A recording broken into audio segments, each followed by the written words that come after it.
Dear students अस्सलाम वालेकुम। हाँ डिस्कस कयूं था सल्फ्यूरिक एसिड के जिन फार्मूला आहे H2SO4। पहिरियां तव्हांखे फार्मूला अचे सल्फ्यूरिक एसिड जो। सल्फ्यूरिक एसिड जो फार्मूला आहे H2SO4। उनखां पोइ इहो यादि करणो पवंदो त असां सल्फ्यूरिक एसिड के प्रिपेयर कंदा हुयूं on contact process. Contact process यादि कबो त इस्तेमालु थींदो आहे सल्फ्यूरिक एसिड जे लाइ। सल्फ्यूरिक एसिड के हिकिड़ो स्पेशल नेम ॾिनल आहे, उहो आहे किंग ऑफ कंपाउंड्स। यादि कंदव त किंग ऑफ कंपाउंड्स चइबो आहे सल्फ्यूरिक एसिड खे। हाणे उनखां पोइ इन में इहो सम्झणो आहे त सल्फ्यूरिक एसिड खे कीअं प्रिपेयर कयो वञे थो। Preparation of sulphuric acid discuss कयूं था। सल्फ्यूरिक एसिड ठाहिण जे लाइ खणबी आहे सल्फर डाइऑक्साइड, जंहिंखे रिएक्ट कराइबो ऑक्सीजन सां in the presence of catalyst. इन में कैटलिस्ट अहम आहे, इहो पुछो थो वञे। V2O5 जंहिंखे असां चऊं था वेनेडियम पेंटाऑक्साइड, इहो यूज़ थींदो आहे as a catalyst in the preparation of sulphuric acid. Sulphur dioxide खे जॾहिं असां ऑक्सीजन सां रिएक्ट कराईंदासीं त इहो कन्वर्ट थी वेंदो आहे सल्फर ट्राइऑक्साइड में। अगरि SO2 खे ऑक्सीजन सां रिएक्ट कराइबो त इहो कन्वर्ट थी वेंदो SO3। SO2 खे चऊं था सल्फर डाइऑक्साइड ऐं SO3 खे असां चऊं था सल्फर ट्राइऑक्साइड। सल्फ्यूरिक एसिड ठाहिण जे लाइ जेको अहम तरीन प्रोसेस आहे उहो इहो ई आहे, ॿियो कुझु नाहे। सल्फ्यूरिक एसिड में अहम प्रोसेस इहो आहे त सल्फर डाइऑक्साइड खे कन्वर्ट करणो हूंदो आहे सल्फर ट्राइऑक्साइड में, जंहिंमें डेल्टा H हूंदी -45 किलो कैलोरीज पर मोल। हाणे छा कबो, इहा जेका सल्फर ट्राइऑक्साइड ठही आहे इनखे सल्फ्यूरिक एसिड सां रिएक्ट कराइबो। या सल्फर ट्राइऑक्साइड खे सल्फ्यूरिक एसिड सां रिएक्ट कराइबो त यादि कंदव त ठहंदो आहे ओलियम, जंहिंजो फार्मूला यादि कबो त H2S2O7। इहो कीअं थियो, इन्हनि खे पाण में मिलाइणो हूंदो। ही रिएक्शन पुछियो वेंदो आहे त अगरि सल्फर ट्राइऑक्साइड खे सल्फ्यूरिक एसिड सां रिएक्ट करायूं त प्रोडक्ट छा ठहंदी। हाणे हिन में H2 हिकिड़ी S ही आहे, हिकिड़ी S ही आहे, इहे ॿ S पाण में मिलंदा त H2 खां पोइ थींदो S2। O हेॾां 4 आहिनि ऐं हेॾां 3 आहिनि। 4 ऐं 3 ऑक्सीजन पाण में मिलाइबा त ठहंदा 7, थींदो O7। सल्फ्यूरिक एसिड ऐं सल्फर ट्राइऑक्साइड खे पाण में मिलाईंदासीं त फार्मूला ठहंदो H2S2O7, जंहिंखे ओलियम चयो वञे थो। उनखां पोइ छा कबो, इन ओलियम खे H2S2O7 ओलियम खे डिज़ोल्व कराइबो वाटर में। जॾहिं ओलियम खे वाटर में डिज़ोल्व कराइबो त असांजी दुबारा प्रोडक्ट ठही ईंदी सल्फ्यूरिक एसिड। अच्छा, इहो रिएक्शन जेको असां डिस्कस करे रहिया आहियूं, sulphur dioxide conversion into sulphur trioxide, -45 हिते डेल्टा H माइनस में आहे। दैट मीन्स यादि कंदव त कॉन्टेक्ट प्रोसेस या सल्फ्यूरिक एसिड जी प्रिपेरेशन वारो जेको रिएक्शन आहे उहो एक्ज़ोथर्मिक आहे। हिते असां डबल एरो ॾिनो आहे, दैट मीन्स इहो रिवर्सिबल आहे। सल्फ्यूरिक एसिड खे प्रिपेयर करण जे लाइ जेके फेवरेबल कंडीशंस हूंदा उहे यादि कंदव, low temperature, high pressure, excess of oxygen. जेकॾहिं एक्ज़ोथर्मिक रिएक्शन आहे त फॉरवर्ड रिएक्शन करण जे लाइ असांखे टेम्परेचर लो कंदासीं। टेम्परेचर लो कंदासीं त एक्ज़ोथर्मिक रिएक्शन में इहो रिएक्शन फॉरवर्ड वेंदो। अगरि प्रोडक्ट साइड ऐं रिएक्टेंट साइड ॿिन्ही तरफ़नि खां जेकॾहिं ॾिसूं त मोल्स जेके आहिनि उहे रिएक्टेंट साइड खां वधीक आहिनि ऐं प्रोडक्ट साइड खां घटि आहिनि। अगरि मोल्स रिएक्टेंट साइड खां वधीक हूंदा, हाई प्रेशर कंदासीं त इहो रिएक्शन फॉरवर्ड वेंदो। त कॉन्टेक्ट प्रोसेस में प्रिपरेशन ऑफ सल्फ्यूरिक एसिड में एक्ज़ोथर्मिक हुअण जे करे असांखे लो टेम्परेचर करणो पवंदो, तॾहिं इहो फॉरवर्ड वेंदो, प्रोडक्ट वधीक मिलंदी। मोल्स रिएक्टेंट पासे ॾांहुं वधीक आहिनि, हाई प्रेशर करणो पवंदो, तॾहिं इहो फॉरवर्ड वेंदो। ऐं इन खां अलावा एक्सेस ऑफ ऑक्सीजन जो मतिलबु आहे त असांखे रिएक्टेंट साइड खां कंसंट्रेशन खे इंक्रीज़ करणो हूंदो। त डियर स्टूडेंट्स, सल्फ्यूरिक एसिड जे लाइ पहिरीं अवांखे हुनजो फार्मूला अचे जेको आहे H2SO4। यादि कबो त सल्फ्यूरिक एसिड खे कहिड़े प्रोसेस ते प्रिपेयर कयो वेंदो आहे। जवाब हूंदो कॉन्टेक्ट प्रोसेस। यो एंट्री टेस्ट में पुछो वेंदो आहे त असां किंग ऑफ कंपाउंड्स कंहिंखे था चऊं, किंग ऑफ कंपाउंड्स असां सल्फ्यूरिक एसिड खे था चऊं। ऐं काफ़ी दफ़ा इहो पुछो वियो आहे त सल्फ्यूरिक एसिड प्रिपेयर करण जे लाइ कैटलिस्ट कहिड़ो इस्तेमालु थींदो, इहो एंट्री टेस्ट में अची चुको आहे। यादि कंदो त सल्फ्यूरिक एसिड खे प्रिपेयर करण जे लाइ जेको कैटलिस्ट आहे उहो वेनेडियम पेंटा ऑक्साइड आहे, जंहिंजो फार्मूला आहे V2O5। कॾहिं कॾहिं इहो बि पुछंदा आहियूं जेकॾहिं सल्फर ट्राई ऑक्साइड खे सल्फ्यूरिक एसिड सां रिएक्ट कराइजे त प्रोडक्ट छा ठहंदो। यादि कंदो सल्फर ट्राई ऑक्साइड खे सल्फ्यूरिक एसिड सां रिएक्ट कराइबो त प्रोडक्ट ठहंदी ओलियम, जंहिंजो फार्मूला यादि कंदा H2S2O7। किन केसिस में इहो पुछो वेंदो आहे त इन ओलियम खे अगरि वाटर में डिज़ोल्व कयूं त प्रोडक्ट छा ठहंदी। यादि कंदो त ओलियम खे अगरि वाटर में डिज़ोल्व कंदासीं त असांजी प्रोडक्ट हूंदी सल्फ्यूरिक एसिड। ऐं एंट्री में इहो बार बार पुछो वियो आहे त सल्फ्यूरिक एसिड जे लाइ जेके फेवरेबल कंडीशंस हूंदा उहे कहिड़ा हूंदा। सल्फ्यूरिक एसिड खे ठाहिण जे लाइ जेके फेवरेबल कंडीशंस आहिनि उहो लो टेम्परेचर ऐं हाई प्रेशर आहे। ऐं इन खां अलावा चवंदासीं असां एक्सेस ऑफ ऑक्सीजन। त आई होप अव्हांखे सल्फ्यूरिक एसिड जो जेको इंट्रोडक्शन आहे या प्रिपरेशन आहे उहा काफ़ी हद ताईं क्लियर थी चुकी हूंदी। हाणे असां चऊं था उन्हनि जे प्रॉपर्टीज़ जे तरफ़। हाणे डिस्कस कयूं था physical properties and chemical properties of sulphuric acid. त फिजिकल प्रॉपर्टीज़ में जेका अहम पॉइंट आहे उहा आहे सल्फ्यूरिक एसिड यादि कंदो viscous oily liquid and is called as oil of vitriol. Sulphuric acid viscous आहे ऐं ऑयली आहे, ऑयल जहिड़ो आहे, तंहिंजे करे सल्फ्यूरिक एसिड खे ऑयल ऑफ विट्रोल बि चयो वेंदो आहे। मेल्टिंग पॉइंट यादि करणी पवंदी। Sulphuric acid melts at 10.5 degree centigrade. Boiling point यादि करणी पवंदी, boils at 290 degree centigrade. It is hygroscopic in nature. Hygroscopic असां उन्हनि खे चवंदा आहियूं जेके वाटर खे रेडीली एब्जॉर्ब कनि, जेके वाटर खे एब्जॉर्ब कंदो असां उन्हनि खे हाइग्रोस्कोपिक चवंदा आहियूं। Fuming sulphuric acid contain 20% dissolved sulfur trioxide। Fuming sulphuric acid में 20% सल्फर ट्राईऑक्साइड डिज़ोल्व थियल हूंदो या ॻरियल हूंदो। Sulphuric acid has tetrahedral structure and sp3 hybridisation. Sulphuric acid जो टेट्राहेड्रल स्ट्रक्चर आहे, उनमें जेका हाइब्रिडाइजेशन आहे उहा sp3 आहे। Boiling point and viscosity of sulfuric acid is high due to presence of hydrogen bonding। याद कंदो त सल्फ्यूरिक एसिड जो बॉइलिंग पॉइंट ऐं विस्कॉसिटी ॿई हाई आहिनि। उन जे हाई हुअण जो जेको सबबु आहे उहा उन में हाइड्रोजन बॉन्डिंग आहे। त फिजिकल प्रॉपर्टीज़ में जेका अहम पॉइंट आहे पहिरें नंबर ते उहा इहा आहे त सल्फ्यूरिक एसिड विस्कस बि आहे, ऑयली बि आहे। सल्फ्यूरिक एसिड खे किंग ऑफ कंपाउंड्स खां अलावा ऑयल ऑफ विट्रोल बि चयो वेंदो आहे। एंट्री टेस्ट में पुछो वेंदो आहे त ऑयल ऑफ विट्रोल कंहिंखे चयो वञे थो। यादि कंदो त oil of vitriol sulphuric acid खे चयो वञे थो। उनजो मेल्टिंग पॉइंट 10.5 आहे, बॉइलिंग पॉइंट उनजो हाई आहे। वाटर जो बॉइलिंग पॉइंट 100 आहे, पर सल्फ्यूरिक एसिड जो इन खां वधीक आहे, जो 290 डिग्री सेंटीग्रेड बॉइलिंग पॉइंट आहे। मेल थिए थो 10.5 ते ऐं बॉइलिंग आहे उनजी 290 degree centigrade. Sulphuric acid hygroscopic आहे छाकाणि त इहो वाटर खे एब्जॉर्ब करे थो। कॾहिं कॾहिं फ्यूमिंग सल्फ्यूरिक एसिड जे बारे में पुछियो वेंदो आहे या फ्यूमिंग सल्फ्यूरिक एसिड छा आहे।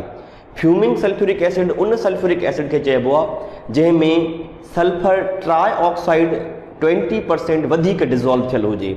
अहिड़ी सल्फ्यूरिक एसिड जंहिंमें 20% वधीक सल्फर ट्राईऑक्साइड हूंदी, सल्फर ट्राईऑक्साइड में वधीक पियल हूंदी, त पोइ उन सल्फ्यूरिक एसिड खे चइबो आहे त उहा फ्यूमिंग सल्फ्यूरिक एसिड आहे। ऐं सल्फ्यूरिक एसिड जी स्ट्रक्चर पुछी वञे थी या हाइब्रिडाइजेशन। यादि कंदो त सल्फ्यूरिक एसिड H2SO4 जो जेको स्ट्रक्चर आहे उहो टेट्राहेड्रल स्ट्रक्चर आहे, इहो पुछो वेंदो आहे। ऐं हाइब्रिडाइजेशन टेट्राहेड्रल आहे, दैट मीन्स इन में जेका हाइब्रिडाइजेशन आहे उहा sp3 आहे। सल्फ्यूरिक एसिड में sp3 हाइब्रिडाइजेशन हुअण जे करे उनजो जेको स्ट्रक्चर आहे उहो टेट्राहेड्रल आहे। सल्फ्यूरिक एसिड जो जेको बॉइलिंग आहे पॉइंट विस्कॉसिटी वाटर खां वधीक आहिनि।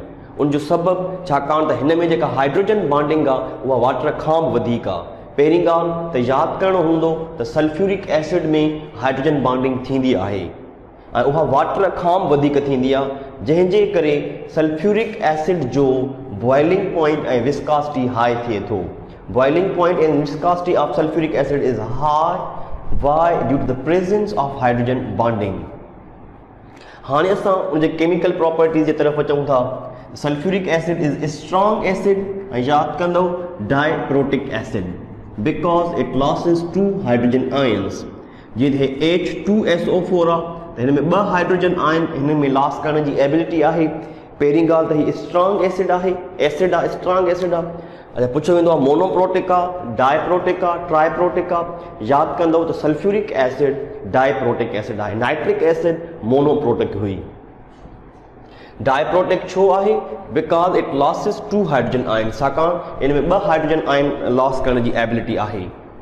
Sulphuric acid is strong oxidising agent. यादि कंदो त sulphuric acid strong oxidising agent आहे। उनजे बारे में मूं उनजा 3 रिएक्शन्स लिखिया आहिनि जेके असांखे यादि करणा हूंदा। हिकिड़ो सल्फ्यूरिक एसिड जो ज़िंक सां रिएक्शन आहे पर इहा सल्फ्यूरिक एसिड डाइल्यूट हूंदी। ॿियो सल्फ्यूरिक एसिड जो ज़िंक सां ई रिएक्शन आहे पर उहा सल्फ्यूरिक एसिड डाइल्यूट न, उहा कंसनट्रेटेड हूंदी। असां टियों रिएक्शन सल्फ्यूरिक एसिड जो कॉपर सां लिखियो आहे जेका सल्फ्यूरिक एसिड कंसनट्रेटेड हूंदी। हाणे जेकॾहिं यादि कंदो डाइल्यूट सल्फ्यूरिक एसिड खे ज़िंक सां रिएक्ट कराइबो, हिकिड़ो त ठहंदो ज़िंक सल्फेट पर उन खां अलावा असां वटि ठहंदी हाइड्रोजन गैस। हिन खे यादि करणो हूंदो।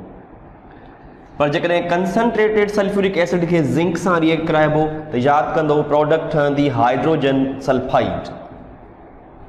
ही 2 अहम आहिनि। सल्फ्यूरिक एसिड खे डाइल्यूट सल्फ्यूरिक एसिड खणी ज़िंक सां रिएक्ट कराइबी त प्रोडक्ट हाइड्रोजन ठहंदी, पर कंसनट्रेटेड सल्फ्यूरिक एसिड खणी ज़िंक सां रिएक्ट कराइबो त यादि कंदो हाइड्रोजन सल्फाइड ठहंदो। अच्छा सल्फ्यूरिक एसिड खे अगर कॉपर सां रिएक्ट कराइबो त वरी प्रोडक्ट सल्फर डाइऑक्साइड ठहंदी। त ये 3 रिएक्शन्स यादि करणा हूंदा, वधीक डिस्कस कोन थो कयां। जेकॾहिं सल्फ्यूरिक एसिड डाइल्यूट आहे ऐं ज़िंक सां था रिएक्ट करायो त गैस हाइड्रोजन ठहंदी, पर जेकॾहिं तव्हां कंसनट्रेटेड सल्फ्यूरिक एसिड खई आहे ऐं ज़िंक सां था रिएक्ट करायो त हाणे जेका गैस ठहंदी उहा हाइड्रोजन सल्फाइड ठहंदी। जेकॾहिं सल्फ्यूरिक एसिड कंसनट्रेटेड आहे ज़िंक न पर कॉपर सां था हुनखे रिएक्ट करायो त पोइ उर्गो अञा ॿी शइ ठहंदी, उहा आहे सल्फर डाइऑक्साइड। इन खां पोइ असां सल्फ्यूरिक एसिड जा डिहाइड्रेटिंग ऐं सल्फोनेटिंग प्रॉपर्टीज़ डिस्कस कयूं था।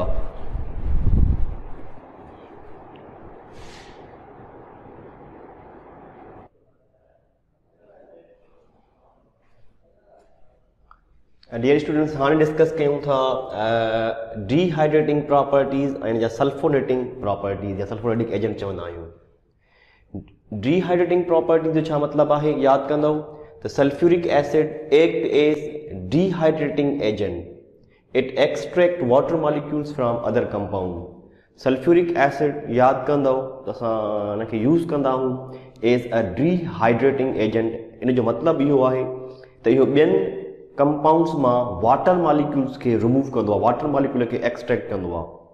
त अहिड़ो शइ जेका ॿियनि कंपाउंड्स मां वाटर खे एक्सट्रैक्ट करे उनखे डिहाइड्रेटिंग एजेंट चइबो आहे। ऐं डिहाइड्रेटिंग एजेंट केरु आहे? सल्फ्यूरिक एसिड आहे। उनजा कुझु असां रिएक्शन्स लिखिया आहिनि।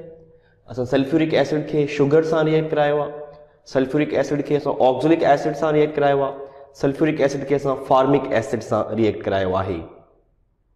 हाणे सल्फ्यूरिक एसिड खे अगरि शुगर सां रिएक्ट कराइबो त सल्फ्यूरिक एसिड हिन शुगर मां वाटर मॉलिक्यूल्स खे रिमूव कंदो। उहो कीअं कंदो? हिन खे ई ब्रेक कंदो। हिन मां जेके कार्बन 12 आहिनि इहे अलॻि थी वेंदा। हेॾां ॾिसो त असां 12 कार्बन अलॻि लिखिया आहिनि। हिन में 22 हाइड्रोजन आहिनि ऐं 11 ऑक्सीजन आहिनि। त हाणे जेकॾहिं 22 हाइड्रोजन ऐं 11 ऑक्सीजन जेके वाटर मॉलिक्यूल्स ठाहे सघनि था उहे 11 वाटर मॉलिक्यूल्स ठाहे सघनि था। मतिलबु हाणे ही हाइड्रोजन ऐं ऑक्सीजन इन तरह सां कढंदो जो इन मां वाटर मॉलिक्यूल सेट थी ईंदो। ॾिसंदो त 11 वाटर मॉलिक्यूल कया आहिनि, 11 खे हिन 2 सां मल्टीप्लाई कंदो त इहो 22 हाइड्रोजन्स थी वेंदा ऐं हे 11 ऑक्सीजन सेट थी वेंदा। बाक़ी सल्फ्यूरिक एसिड पाण जीअं आहे तीअं ई रहंदो, उन जे फार्मूला में चेंज न ईंदी। इहो कीअं थियो आहे? सल्फ्यूरिक एसिड हिन शुगर मां वाटर मॉलिक्यूल्स खे ॿाहिरि कढियो ऐं कार्बन खे अलॻि कयो। इन करे असां चऊं था त जेको सल्फ्यूरिक एसिड आहे उहो उन में डिहाइड्रेटिंग प्रॉपर्टीज़ आहिनि। सल्फ्यूरिक एसिड जेको एक्ट कंदो उहो एज़ अ डिहाइड्रेटिंग एजेंट तौरु कंदो।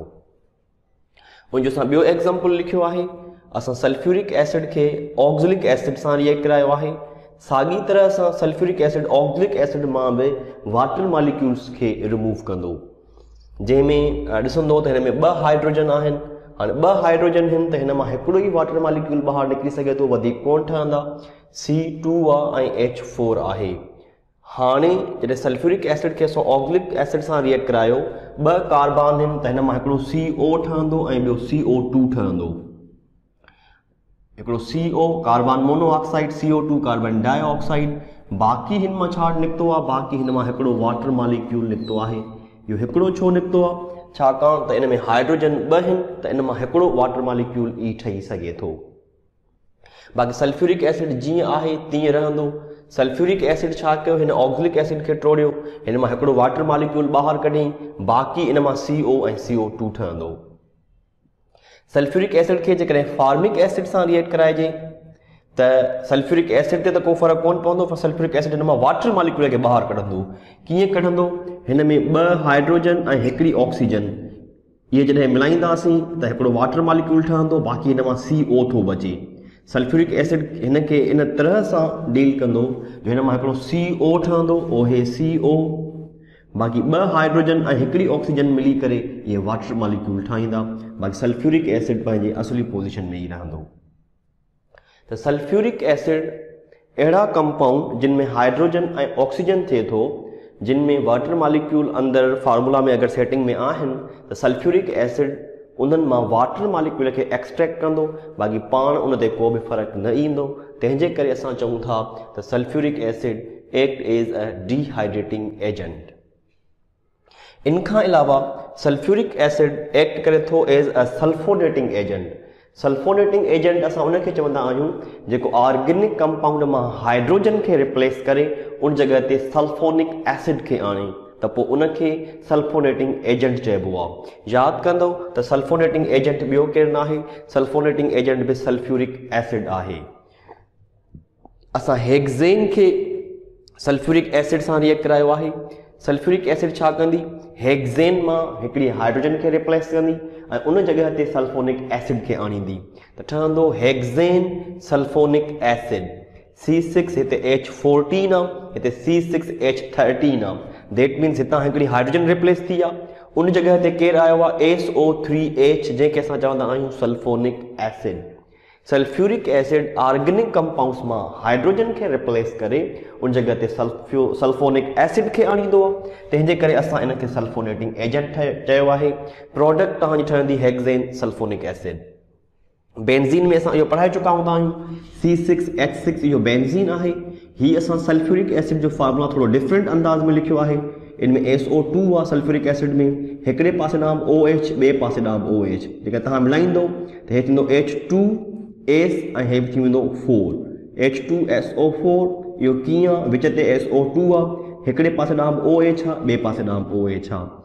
हाणे जेकॾहिं हिनखे बेंज़ीन सां रिएक्ट कराइबो त हिन मां हिकिड़ी हाइड्रोजन रिप्लेस थींदी, उन जॻह ते सल्फोनिक एसिड ईंदी।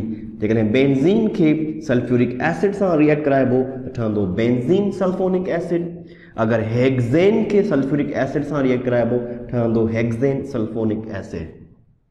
त डियर स्टूडेंट्स, सल्फ्यूरिक एसिड जा केमिकल प्रॉपर्टीज़ इहे आहिनि त सल्फ्यूरिक एसिड हिकिड़ो स्ट्रॉन्ग एसिड आहे ऐं उहो एक्ट कंदो as a diprotic acid because it donates 2 hydrogen ions. Sulphuric acid यादि कंदो त रिड्यूसिंग एजेंट आहे या ऑक्सीडाइजिंग एजेंट आहे। यादि कंदो त sulphuric acid is a strong oxidising agent. उनखां पोइ यादि करणो हूंदो त सल्फ्यूरिक एसिड हिकिड़ो डिहाइड्रेटिंग एजेंट आहे। अगरि सल्फ्यूरिक एसिड खे शुगर, ऑक्ज़ैलिक एसिड या फॉर्मिक एसिड सां रिएक्ट कराइबो त इहो इन्हनि मां वाटर मॉलिक्यूल्स खे रिमूव कंदो। इन खां अलावा सल्फ्यूरिक एसिड एक्ट करे थो एज़ अ सल्फोनेटिंग एजेंट। सल्फोनेटिंग एजेंट जो मतिलबु आहे त जॾहिं हिनखे असांखे ऑर्गेनिक कंपाउंड सां रिएक्ट करायूं त उतां हाइड्रोजन खे रिप्लेस करे सल्फोनिक एसिड खे आणे। सल्फ्यूरिक एसिड खे अगरि हेक्सेन सां रिएक्ट कराइबो ठाहींदो हेक्सेन सल्फोनिक एसिड, अगरि बेंज़ीन सां ठाहींदो बेंज़ीन सल्फोनिक एसिड। इन जो मतिलबु आहे त सल्फ्यूरिक एसिड सल्फोनेटिंग एजेंट तौर बि एक्ट करे सघे थो। इन खां पोइ असां डिस्कस कयूं था सल्फ्यूरिक एसिड जो लास्ट में इन जी इम्पोर्टेंस छा आहे।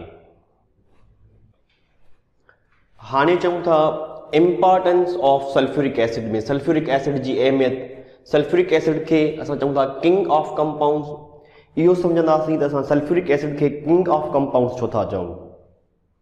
सल्फ्यूरिक एसिड खे किंग ऑफ कंपाउंड्स इन करे चयो वञे थो छाकाणि त कंहिं बि मुल्क जी जेका प्रोग्रेस आहे ऐं प्रॉस्पेरिटी आहे, कंहिं बि मुल्क जी जेका तरक़ी ऐं ख़ुशहालीअ जो जेको राज़ आहे उहो इन ॻाल्हि ते आहे त उन मुल्क जूं इंडस्ट्रीज़ साल में केतिरी सल्फ्यूरिक एसिड इस्तेमालु कनि थियूं।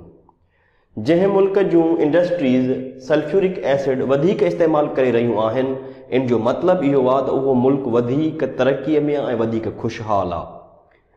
त कंहिं बि कंट्री जो प्रोग्रेस ऐं प्रॉस्पेरिटी इन ॻाल्हि जे ज़रिए मेयर कयो वेंदो आहे त उहो सल्फ्यूरिक एसिड केतिरो थो इस्तेमालु करे। सल्फ्यूरिक एसिड जे इस्तेमालु मां ई ख़बर पइजी वेंदी आहे त उहो मुल्क केतिरो प्रोग्रेस में आहे, केतिरो प्रॉस्पेरिटीअ में आहे। तंहिंजे करे सल्फ्यूरिक एसिड खे चयो वियो आहे त उहो किंग ऑफ कंपाउंड्स आहे। उनखां पोइ टे पॉइंटूं आहिनि जेके अहम आहिनि। सल्फ्यूरिक एसिड यादि कंदो इज़ यूज़्ड इन pickling of steel. Sulphuric acid pickling of steel में इस्तेमालु थींदो आहे। पिकलिंग ऑफ स्टील जो मतिलबु आहे त स्टील जी कट लाहिण में। स्टील जी जेका कट लाथी वेंदी आहे उहा यादि कंदो त बाय सल्फ्यूरिक एसिड। इहा अहम आहे। पुछियो वेंदो आहे त पिकलिंग ऑफ स्टील में कंहिंखे इस्तेमालु कयो थो वञे, जवाबु हूंदो sulphuric acid. Sulphuric acid is also used in the preparation of detergents. Sulphuric acid detergents ठाहिण में बि इस्तेमालु थिए थो। डिटर्जेंट जो फार्मूला छा आहे? Sodium benzene dodecyl sulphate. इहो असां डिटर्जेंट जो फार्मूलो ॾिनो आहे। मां दुबारा लिखियो आहे छाकाणि त इहो बि एंट्री में अचे थो। Sodium benzene dodecyl sulphate C18H29SO3Na। इहो फार्मूला आहे छाजो? Sodium benzene dodecyl sulphate. Sodium benzene dodecyl sulphate यादि कंदो is active constituent of Tide and Surf. त sodium benzene dodecyl sulphate Surf या टाइड जो हिकिड़ो मेन जुज़ो आहे, मेन कंस्टिट्यूएंट या एक्टिव कंस्टिट्यूएंट आहे। एंट्री टेस्ट में पुछो इहो वेंदो आहे त टाइड इहो बि डिटर्जेंट जो हिकिड़ो क़िस्म आहे, सरफ इहो बि डिटर्जेंट जो हिकिड़ो क़िस्म आहे। जेको कपिड़ा धोइण में असां सरफ इस्तेमालु कंदा आहियूं उनमें टाइड बि ईंदी आहे। जेका सरफ आहे उनखे केमिस्ट्री जे लैंग्वेज में असां डिटर्जेंट्स चऊं था, जिन जे ज़रिए कपिड़ा जेके धोता वञनि था या साफ़ कया वञनि था। पुछो इहो वेंदो आहे त सरफ जो या टाइड जो जेको एक्टिव ऐं मेन कंस्टिट्यूएंट आहे उहो हेठियनि मां कहिड़ो आहे? यादि कंदो त टाइड ऐं सरफ जो जेको एक्टिव कंस्टिट्यूएंट आहे या मेन कंस्टिट्यूएंट आहे उहो कहिड़ो आहे? उहो आहे सोडियम बेंज़ीन डोडीकाइल सल्फेट। त dear students, importance of sulphuric acid में अव्हांखे तक़रीबन 3 शयूं यादि करणियूं हूंदियूं। नंबर 1 त sulphuric acid king of compounds इन जे करे आहे छाकाणि त कंहिं बि कंट्री जो जेको इकोनॉमी आहे